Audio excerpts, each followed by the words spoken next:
Hello, what's up sa inyo mga Majer? Welcome sa panibagong video. For today's video po natin ay mag-unbox tayo nitong power inverter 12 volts to 20 volts na in-order namin from Shopee.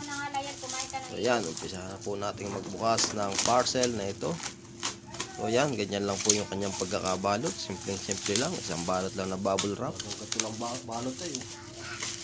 At yan, panoorin nyo na lang po masusunod pang gagawin. Siguro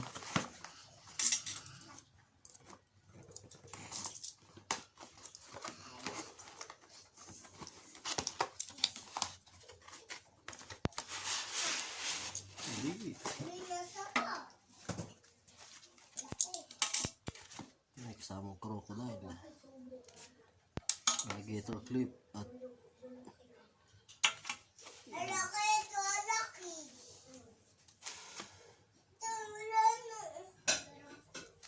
testing na natin. Yan ba yung updated? Upgraded pala. Upgraded, may battery indicator.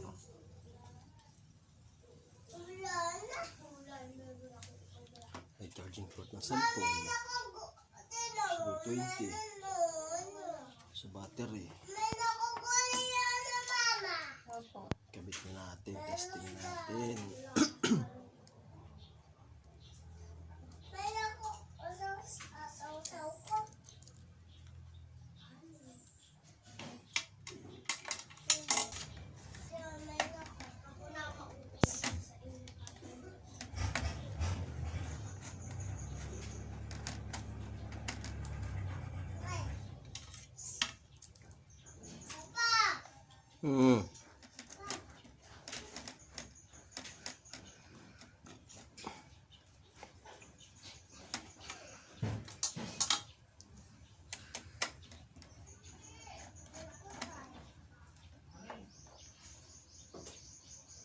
Maliit lang pala ito. Dapat ba malaki? 4,000 watts. Dapat ba malaki? Tunay ka, 4,000 watts yan. Baka hindi mga kon lang. 400 watts lang. 400. Testing natin sa taas. Para malalaman kung Ayan mga Majer, tayo may battery dito, ano? So itong positive ay dito sa positive. Ito isa ground.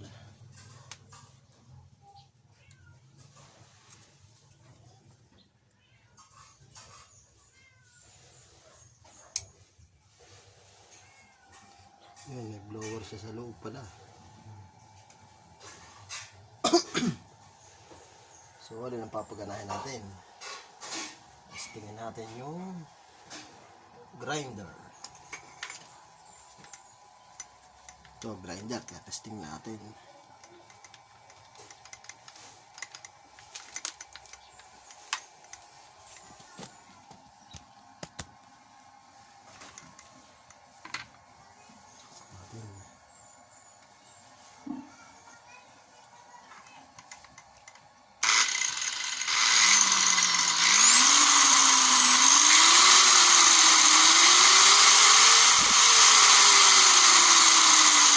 Wow, napagana niya.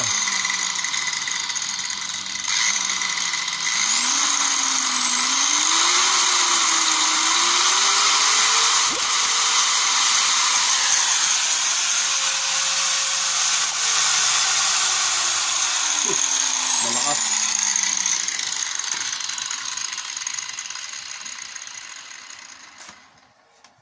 So, testingin natin yung washing sa baba. So ito po mga Majer, pagaganahin namin yung washing machine sa power inverter. Ito po yun, oh, may extension papunta dun. Ito. Yan yung extension. Papunta po yan dun sa taas. Nandun po kasi yung aking solar. Saka yung power inverter na bagong bili. So papakita ko po mamaya. Ipapakita lang natin kung gagana nga.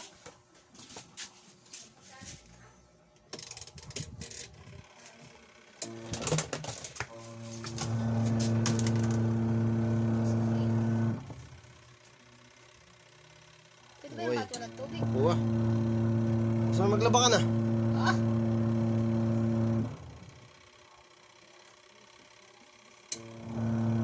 Baka masira, walang tubig. Ba't masisira? Eh, di ba tinutubigan yan? Hindi tubigan mo. Huwag na. Tama na kasi. Okay. So, gumana po siya sa washing machine. So, ayan po, gumagana po yung washing machine natin. Bumabagsak po yung kanyang. Yan o, bumabagsak ng 10, 11, 10.8. Ibig sabihin, gumagana po yung washing machine sa baba. Tapos, ito po dito yung power inverter na bagong bili from Shopee. Yan yung battery yung dalawa. Tapos ito po yung extension. So yan po yung extension. Ayan. Tugin natin. Ayan po.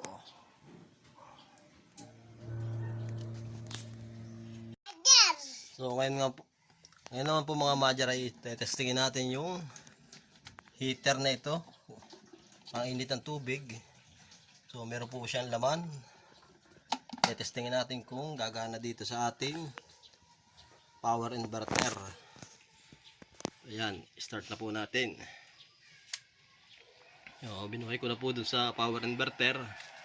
Tapos dito po sa switch ng heater natin.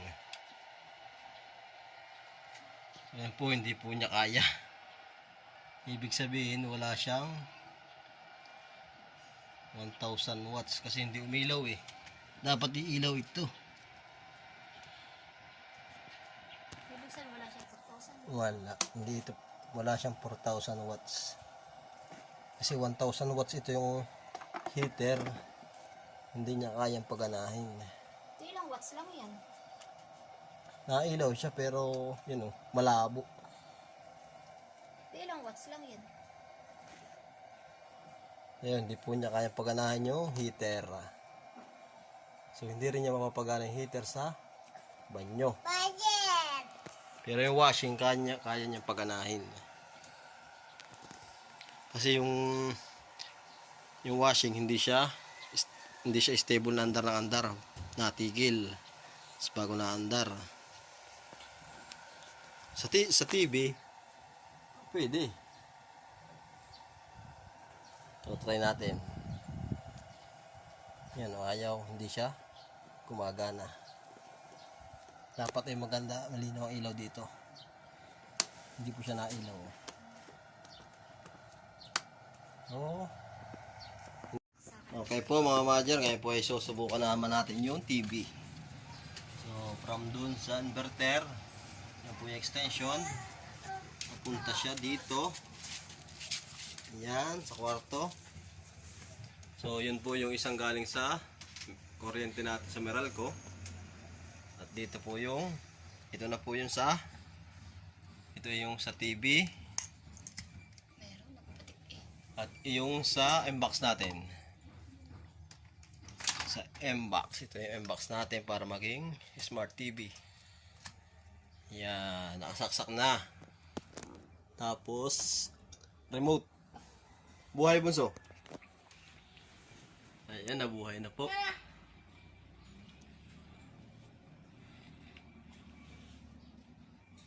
Yun.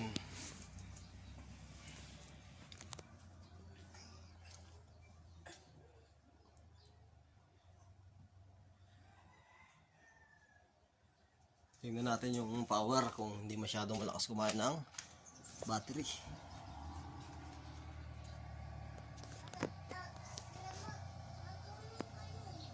So 12.7, hindi mahina lang siya kumain ng power consumption.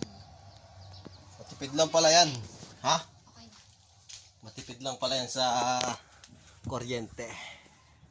O, ayan, punta tayo sa YouTube. Punta natin. Tinanggal mo yung TV. Akala ko tinanggal mo yung TV. Opo, goods. Panis. Swing. Swing mo. Speed. Oo pala kasi ng speed. Oh, parang may nakakaralgal na sa loob ito ah. Hindi nagagamit ay. Low lang tayo low. Baka naman may sinot na naman, ari di yan.